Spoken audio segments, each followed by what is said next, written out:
What did that look like, you being asked to ref this match? How did that come about? Oh man, like Rock came up to me a couple weeks prior. It was a few weeks prior to WrestleMania and said, "Look," he said, "Chi-Chi," he was like, "You got my match." The talent has a lot to say who they want for the referee to be in that match or their match personally. Well, you mentioned your relationship with The Rock. Can you expand upon that a little bit? Talk about your friendship with him, and does it still continue on to this day? It doesn't continue on this day. I mean, he's doing much bigger things and in Hollywood and stuff like that. But we were good friends, very close friends. I have a lot of autographed stuff from The Rock. We've hung out a lot, Japan and all over the world, and traveled together a little bit here and there. And I was very good friends with him there. But when we kind of when he veered off to Hollywood, he's kind of doing his own thing. That's it. So when he comes back every once in a while, he came back for the John Cena match. The first one, he wanted me to do his match there. And so it was good. And the second time he did his match, I think Chad Patton did the John Cena Rock match. But it's great when Rock's always shows up. It's always great to see him. And I wish him well. And he's just doing a great job. Look how far the guy's gotten in Hollywood. He's phenomenal. He's Yeah. unbelievable. What a great guy, because that guy started in this business with $1 in his pocket. When he first came into this business, he came in with Jerry curls and this and Rocky Maivia. I'm like, who's this guy? Right. And for what he did for the business and for the industry was unbelievable. Well, look at him now. He's a great guy, and that's why he's at where he's at right now, because he is a great guy, great personality all the way around. Man, that's awesome. And here he is. Hogan is starting to realize what's going on here as he looks around. He's got the smirk on his face. The crowd is going insane. They're coming unglued already. Right, right. So, listen, going into this event, what was the most stressful part of the day for you as you anticipated being a part of such an iconic match? The stressful part of that day was probably making sure the timing of that bump, and somewhere in that match where I took a bump when I come sliding back in the ring after I grabbed the chair. I had to take my time with the chair because I had to make sure he was hitting the ropes. And when he hit the ropes, I had to slide in at the same time to take that shoulder tackle from The Rock and everything. And if it's not perfectly done, if it's not done the right way, it can just screw up the whole match. Like he winds up hitting the ropes if I don't come up when I slide back in the ring. That was the most probably stressful part of the day, Yeah. making sure that bump goes right. You and I were talking yesterday. There was an interview that The Rock did, I guess, kind of celebrating the 18 years. A little while ago, he posted on Instagram, and he shared that when they went into the match, they decided they would feel out the crowd because going in, he was the baby face, Hogan was the heel, and but the crowd dictated differently as this match started to go down. Hogan was the baby face that night. What was some of the dialogue going on in the ring as that started to unfold? Man, it was just you could tell how the way they're just digesting the fans, and the fans went so crazy on the entrance. I mean, here comes Hogan out, Hollywood Hulk Hogan with his air guitar, just him in the entrance. The place just went unbelievable. He just blew off the roof. And when you watch it back and you listen to that crowd, it doesn't do anything. You had to be there just to feel that crowd. I mean, the crowd was just electrifying. I mean, that that was the main event, that match. That's for sure. Take a look at the crowd here. They're looking at each other. They got to know this is bigger than even what they expected it to be. Man, this is where I marked out right here. If you see in the stare down when they come together, this is where I became a fan. And I was just sitting there watching them, and they're looking at the crowd, and they're just looking around, just digesting it. The vibe. If you could just watch every one of those people on the hard camera side, they were moving around. They were just chanting. It was amazing. I never felt in 35 years in the business, 33 years of refereeing, never felt that before my entire career. Is it safe to say it was a goosebump Yeah. moment for you? Oh yeah, I had goosebumps. I had goosebumps on that. A few other spots in the match. The finish, it was just all the way up and down throughout the match because the crowd was just phenomenal. It was unbelievable. You couldn't even hear you. You couldn't even feel you couldn't even think. It was so loud. You couldn't even think. And just like throughout the whole match, I'm just making sure, okay, I got to be there for that bump. I got to make sure that bump is perfect timing, you know. But Look at your body language right now. You can tell you're juiced and you're ready to go for oh this. yeah, You're fired up. oh yeah, I was fired up, man. I was fired up. Definitely a couple energy drinks. I know that. Let's talk about the push off here, the big push off with Hogan and the crowd going insane. Oh man, when he pushes him off. Big, I mean, that's such an old school maneuver too, because you weren't going to see no high flying top rope stuff. You weren't going to see all the over, jumping over the ropes outside the ring. This was just going to, and it wasn't going to be, it wasn't a technical. These wrestlers, they weren't technical wrestlers, Hogan and The Rock. But that push off came and he posed up and he flared up, and that crowd just came unglued. It was amazing on that push off. And that's an old school maneuver. I've never ever seen that kind of reaction from a crowd off of a push off. And then when the shoulder tackle comes, same thing. It was amazing with the shoulder tackle too as well. And then the posing. I mean, it's gold, and they are just going crazy. I mean, Hogan was in phenomenal shape too, and he looked Yes. great. He was 49, 50 years old at that time. And I mean, he looked phenomenal. And that crowd was just beyond. I mean, at some point, I really thought I was going to get a buzz in the ear and saying, switch the finish, because I mean, at that point when Hogan was just over so much during that match, that's what they would normally do sometimes, switch the finish. Do you remember how many times is that something that would happen frequent, or just really a rare type occurrence? Rare occasion. But TVs, it would happen here and there, and something go wrong, it would switch the finish or something like that, but or somebody got hurt or whatever. But here it was like, well, they couldn't do that to The Rock, but then Hogan was so over, it was unbelievable. I mean, Canada just went nuts. Yeah, you had the build up to this, I believe. The Raw, they had a tag team match. It was Rock and Austin versus the NWO. So you had Nash and Hall and Hogan. And Hogan went over on Rock that night. He dropped the big leg and got the 1-2-3 on the Rock prior to this. So now here's, hey, we know we're going to do this here on Raw. Rock, you're going to go over here. And it's the handing. That's the way it usually works too. You're right. That's the way it works. I always say, like, it was the week before a Mania match. Whoever goes over the week before Mania, you're in trouble going into Mania. Because if that finish is not decided yet, it's decided about a week before Mania when somebody goes over. I've never seen a guy go over twice, a week before and Mania. As we check this out, I can't help myself but notice, and I'm sure the guys are noticing it as well that are watching. Behind you in the room you sit now, you have a ref shirt that looks eerily similar to the one that's on the wall behind you. Is that from this event? That is from the event. Yes, that's from WrestleMania 18. Got Rock signed it, and so did Hulk Hogan there. Very nice. And it looks like you have some other memorabilia around there as well. Is that from the night? Yeah, we have some stuff for the actually the stare down in the beginning made the front page on the National Examiner, and then the Sun, the Toronto Sun paper made the front page and said "What a bash" and everything. So yeah, it was cool. I was like, when I woke up the next morning, every paper that was out there had me on the front cover. I was like, with The Rock and Hogan, I was like, check this out. I was stealing every newspaper I can get. And that's very cool when you see that a ref or, someone in the business is just a fan like the rest of us and is grabbing the newspapers, framing them, hanging them in the house. I mean, I think that's pretty cool. Yeah, I got a lot of good memorabilia from South Africa, front clippings from a lot of different places and all over the world.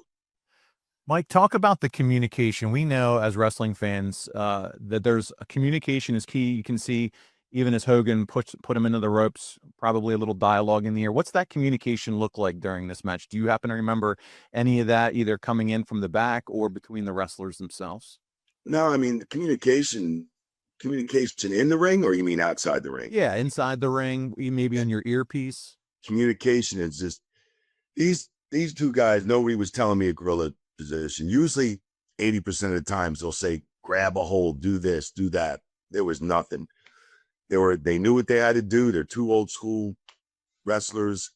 Rock from generations of wrestling, and Hogan from where, he was just old school, and they were just like, let's go have fun. I mean, Yeah. Rock was more, okay, I need this, I need that, I need this. Hogan was like, brother, let's just go have fun, Coyote, Yeah. and he was just like, let's just do this, man. And I just had to give times, but they weren't even really worried about times because it wasn't the final match of the pay-per-view.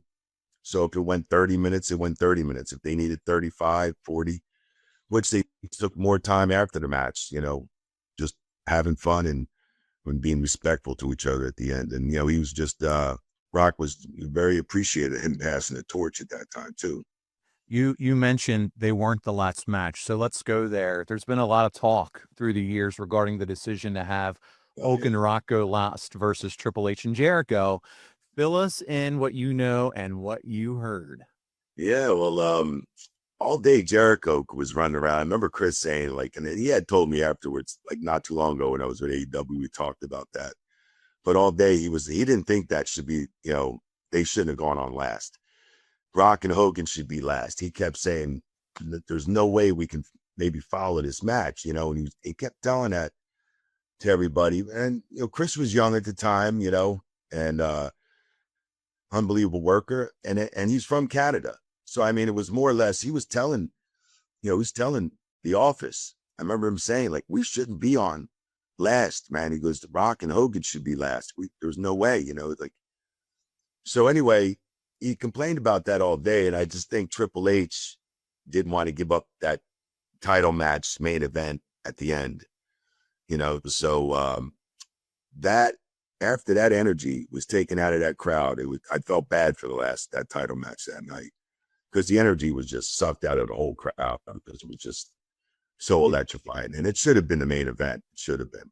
Yeah, Meltzer said it. 95% of the crowd was out of it after this match. It didn't matter what happened after. No, they didn't really care. They really didn't even care. Yeah.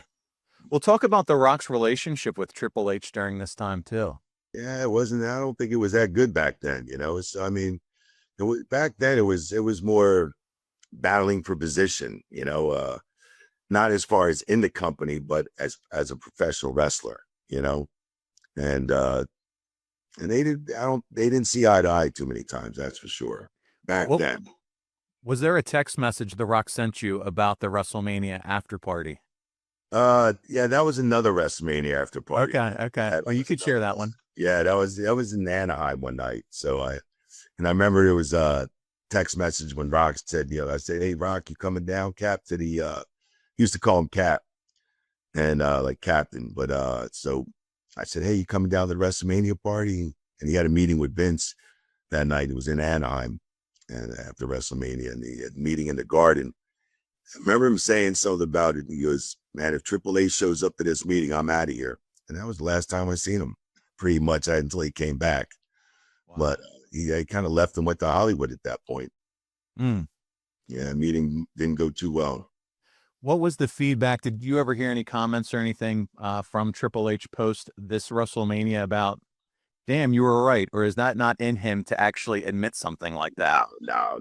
Yeah, it's not like him to admit something like that. So, but. Well, we're going outside. Hogan just flung Rock over the top, and here comes Hogan. And I remember as I watched this earlier, you're very vocal during this part, yelling at Hogan, telling him to get in. Yeah, definitely very vocal. Just you gotta be vocal in these matches and stuff. This is getting back in the ring. When he get back out of the ring, it was just, I think they went outside the ring twice at that point, that whole match. So, and then leading up to the bump. Yeah, that's right. It's coming, isn't it? Yeah, it's coming. And they'll show it on the replays where I slid in, and you had to make sure that was the stressful part of that match right there. There's Chioda going face to face with Hogan here. Good old Terry, man. And you got to believe, you have JR the King, Howard Finkel's there, the legendary Howard Finkel. And I know, just to hear his voice announcing that, he had one of the most unbelievable voices for a ring announcer. He was an icon too, boy. I'll tell you that, in his industry. And you tell us maybe a little bit about, while we're watching this take place, your friendship or anything about Finkel as we watch him here in the background. Yeah, I love Howard Finkel. Huge Met fan though, but You'll forgive him for that, I guess. I'll forgive him for that. God bless him, man. But he was a great guy to work with. Really great guy. He was just nice, did his job all the time. There it is. Yeah. Now, did that? I mean, it looked like it hurt. No, yeah, it did. I mean, because Rock, he's a big dude. He's coming at you too with shoulder tackle. I mean, he took me off my feet, that's for sure. And you have to make it look good no matter how hard. When a referee has to take a bump, you can't complain how hard you get hit. For the little bit stuff that you do in the ring, as far as taking a bump, and they're taking bumps all the time. You got to tell them to bring it. And that's not something you practice for, right? Or do you get in the ring a little bit here and there and jump around and mess around in the ring? We did actually practice that spot a couple of times, but maybe twice. That was it. Okay. It's more of a timing thing. And that's more on me. When he gets shot into the ropes, I just got to make sure I'm there. If I'm not there, oh boy, it's going to look, it's going to look stupid. It's going to screw the match up, everything. And that goes back to what you said earlier about what you were most nervous about going into this. Yeah, definitely. That was a spot. When a referee has to take a bump, I'm sure all referees are stressed about whether in the right position, timing and everything, and how the bump looks. So, and therefore I remember Rock came over and kicks me a little bit, picks me up like a rag doll. And he picks me up and I'm like, oh, I don't want to turn my head that way because I wanted to keep my head to the right so I didn't see the belts, with the weightlifting belt. Yeah. So I'm really not supposed to see that spot, but I just kept my arm over my eyes. That was it. The wrestling industry today has become known for the false finish, and a lot of them. How much pressure do you feel every time to make sure that you execute a false finish and not screw that up? Yeah, it's you got to be on the same page. I talk to a lot of the wrestlers, when I count, and I'll tell them kick or at the last second kick. And there are a lot of the wrestlers that are laying there and they have their eyes closed and everything else like that. I'll tell them, keep your eyes open, because when I'm coming down every referee counts different. And when you're in, and sometimes I'll pick up the count just a little bit just to make it more interesting on the false finish, and false finishes are everything. I mean, when that crowd comes off their feet, you did your job as a referee. What I really liked there, Mike, was the dramatic count that you did. So coming off that injury, you walk over and the crowd's just, taking a deep breath after everyone, and you're going all the way up and bringing it down, man. That's cool. Yeah. I'm definitely into them false finish counts. But yeah, it was just, I mean, and you get more into it. That crowd was so electrifying. I mean, it was phenomenal. I mean, I'm watching everybody was off their seat, moving around, chanting throughout the whole match. And it put more energy into me. And as to them too. Yeah, absolutely. You can tell everybody was feeling it from the start all the way through the end of this match. The energy level. You talked about it. Unbelievable. I've never seen any other match. I mean, if anybody's got some other crowd or any other WrestleMania that came unglued, like besides this match, I'd like to hear it, because being there inside that ring was just phenomenal. I could not believe it. It was just, I couldn't even hear myself think at times, it was so loud. This is the second time WrestleMania, and it's only 2 times it happened, and is in Toronto, right? The other time, WrestleMania 6, which was your rookie year. WrestleMania 6 happened before you joined. You joined Survivor Series of '89. Right. And that was Hogan and Ultimate Warrior, and that is also a very famous match. That's correct. That is. Here goes Hulk. He's hulking up, and the crowd is losing their minds here. It's going nuts. Yeah, it's amazing when he fired up like that. It's just like they were just with him. They wanted to see him go over so much. It was unbelievable. The nostalgia is on full throttle here. I mean, because Hogan, after this, he would separate from the NWO, and I believe in May he would go on to win the Undisputed Championship. Here's the big leg drop. And you got to love the way Rock sells. He sells the leg drop with his legs flopping up, just like he does the stunner. Man, the way Rock sells when he was pointing at him and all that with his eyes wide open. Yes. And Rock, I remember he even told me, like, he was like, I was a huge fan of Hogan back in the day, when I was young.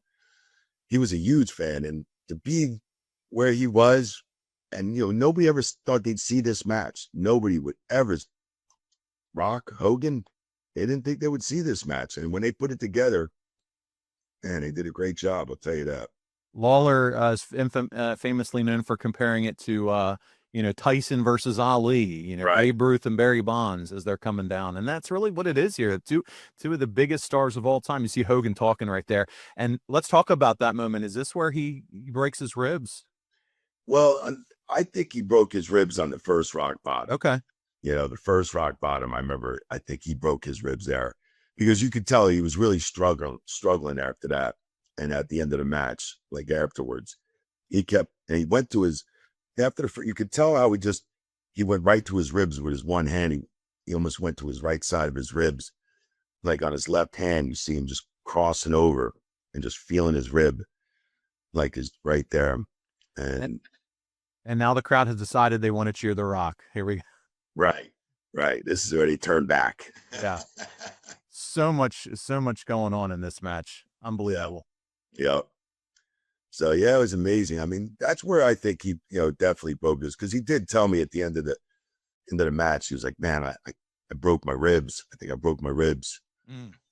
So and I was leaning over him. There's one shot in it and a picture back here where I'm leaning over to Hulk, Hogan, and just sitting there talking to him, and he's like, "Yeah, my ribs are broke, I think," and you could tell he's kind of kept registering them. He kept like feeling them after the match, and when he was just at the end of Rock Celebration, and then the handshake and all that, and he kept going to his rib a little bit, but he looked like he was struggling after that with breathing.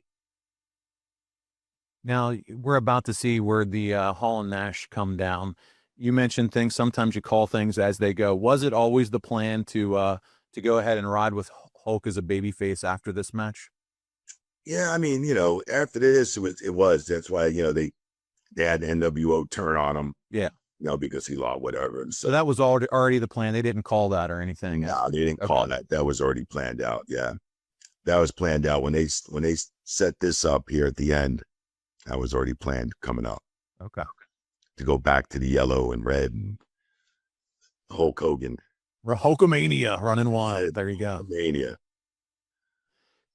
So as we start to see the conclusion of what's going on here, can you talk a little bit about the scene after this match as you walk back through Gorilla?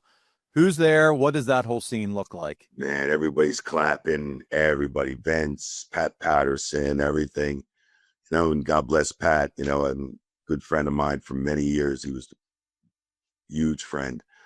And I remember him saying, "Oh my God, when Hogan dropped the leg drop, the place went bananas." And the whole, like, and this and that. I mean, Pat was he marked out for the match. Yeah, no, it's like, so, I mean, the whole place everybody was clapping backstage, and, and they brought it to the table. There was so much expectation of this match, and they had to bring it, and they did. They brought everything. I mean, they executed this match perfectly. So, and then this is where you get, the shake hands and everybody becomes a fan favorite now. That's it. I mean, this right here is just, and I thought, like, yeah, you're clapping. Yeah. Yeah. I love it. Right. Still trying to register the shoulder a little bit, like registered shoulder. Yeah. Bump earlier. But yeah, it's just, it was amazing, man. I felt bad for Hogan too. It was just like, damn, it was like all these years of Hogan, and of course you got to pass the torch, which he did. Like, Andre passed the torch, to Hulk Hogan. So the torch got passed to Rock, but I felt bad for him, man, because it was just like, you want to see somebody go way out on top all the time, Yeah. and all what Hogan has done for the business in my career and made me great money selling out shows throughout the whole world. I mean, he took that industry global, like it was just, worldwide. And, yeah, it was just, I felt bad for him that, he had to end it like that, but icon versus icon, Somebody's got to win. And, you mentioned, Hogan being such an integral part During the Hogan WCW years, when he did turn into Hollywood Hulk Hogan, I know you were busy all over the place with the WWE and company. Were you able to keep up with any of that or kind of watch what he was doing over there? Well, yeah, we did a little bit. I mean, I know like during the war times, like, WCW with us and the Monday Night Nitro ratings and all that stuff. Vince and them and Pat, they had a monitor and they were watching what WCW was doing. And everybody's had it, in their office or whatever. They were watching WCW just to watch what they were doing, what was going on, what match they were putting on, and what segs and stuff like that. And what you would do to start off the show, what match to put in to finish the show. And yeah, everybody was interested. Because Nitro was blowing us out of the ratings for a while.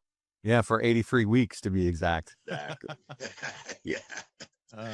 A long time. Yeah, it's true. Yeah, this is the way to end it. With Hogan losing, if he has to lose, this is the way to end it. And The Rock really giving him his due here. You're going to start to see some of the flex off and all that, and the crowd is just eating it up. It's like classic old school 80s. What I remember, you had to have, what does Bruce Pritchard say? Hogan must pose. Yeah. That's it.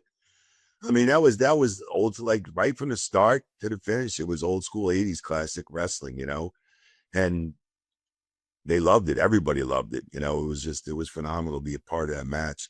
I mean, that's where I just marked out on the stare down to the big shove off to the shoulder tackle, the leg drop. I mean, Hogan had a few moves. He didn't have too many moves, So everything he did that night, they reacted like it was tremendously off of every little reaction. They're bringing Hogan Rock's bringing him back in for a few poses. Now, you mentioned, I think you said at the top, you did say this was your favorite match to be a part of all time, right? It really was. It really was. And it was a non-titled match. Go figure.